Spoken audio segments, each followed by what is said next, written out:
Secunderabad parliament ప్రజలారా, రేపు రాబోయే లోక్సభ ఎన్నికలలో మీరు ఎవరికి ఓటేసే సికింద్రాబాద్ అభివృద్ధి చెందుతుంది ఒక్కసారి చూద్దాం.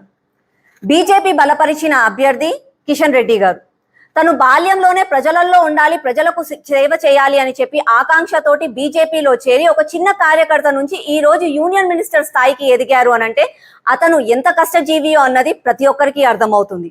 జనరల్ గా మనం వింటుంటాము రోజుకి 18 గంటలు కొంతమంది వ్యక్తులు పనిచేస్తారు అని. అందులో ఒకరు కిషన్ రెడ్డి గారు.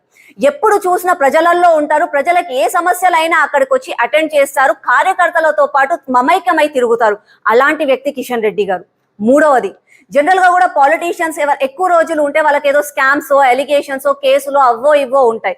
అలాంటిది ఇన్ని సంవత్సరాలు తను పాలిటిక్స్ లో ఉన్నా కూడా ఇంతవరకు తన పైన ఎలాంటి ఎలిగేషన్స్ లేకుండా మచ్చలేని నాయకుడు కిషన్ రెడ్డి గారు.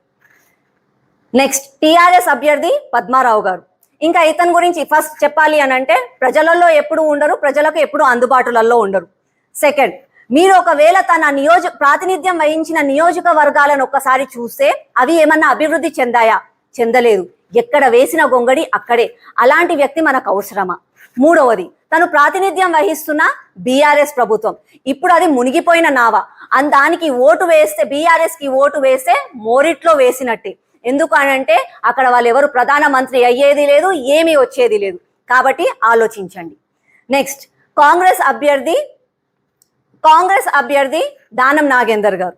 ఇక ఇతని గురించి ఎంత తక్కువ చెప్పుకుంటే అంత మంచిది. ఇప్పుడు ప్రస్తుతం 5 అవుతుంది.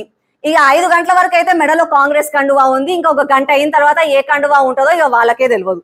ఇంకా అలిగేషన్స్ లలో ఉన్న టాప్ మోస్ట్ లీడర్లలో అంటే కొంతమందిలో ఒకరు దానం నాగేందర్ గారు. స్కామ్స్, అవి కబ్జాలు అన్నిట్లో కూడా తను పేరు మోసిన నాయకుడు. ఇంకొకటి, తను ప్రాతినిధ్యం వహిస్తుంది కాంగ్రెస్ పార్టీ. ఆ కాంగ్రెస్ పార్టీకి ఒకవేళ ఓటు వేసినా కూడా రాహుల్ గాంధీ అలియాస్ పప్పు ప్రధానమంత్రి అయ్యేది లేదు, మన దేశానికి లాభం అయ్యేది లేదు. దయచేసి ప్రజలారా, సికింద్రాబాద్ ప్రజలారా, నేను మళ్ళా చెప్తున్నాను, వివేకంతో ఆలోచించి ఈసారి మీ అమూల్యమైన ఓటును భారీ సంఖ్యలో బయటికి వచ్చి బీజేపీ బలపరిచిన అభ్యర్థి, నరేంద్ర మోడీ గారు ఆశీర్వదించిన అభ్యర్థి కిషన్ రెడ్డి గారికి వేసి భారీ మెజారిటీతో గెలిపించి సికింద్రాబాద్ అభివృద్ధిలో మీ చేయూతను అందిస్తారని చెప్పి కోరుకుంటున్నాను.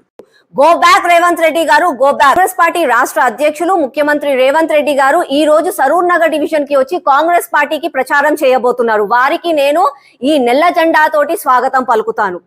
రేవంత్ రెడ్డి గారు ముఖ్యమంత్రి అయిన తర్వాత ప్రజలకు 100 రోజులలోనే 6 గ్యారెంటీలు పూర్తి చేస్తాను, అమలు చేస్తానని చెప్పి నమ్మబలికారు.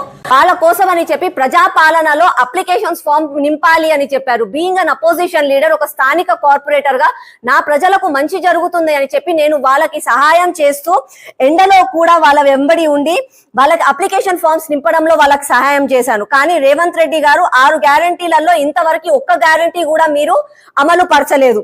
నా ప్రజలను మీరు మోసం చేశారు.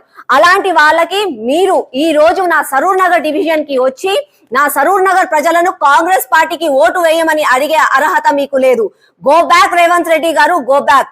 ఈ రోజు మీరు సరూర్ నగర్ డివిజన్ ప్రజలను మోసం చేస్తాను అని అంటే ఎవరు కూడా నమ్మరు. మీరు ఒకవేళ సరూర్ నగర్ డివిజన్ కి వచ్చి మీరు ప్రచారం చేస్తే నేను నా సరూర్ నగర్ ప్రజలతో కలిసి మీకు ఈ నల్ల జెండాలతో, నల్ల బుగ్గలతో స్వాగతం పలుకుతాము.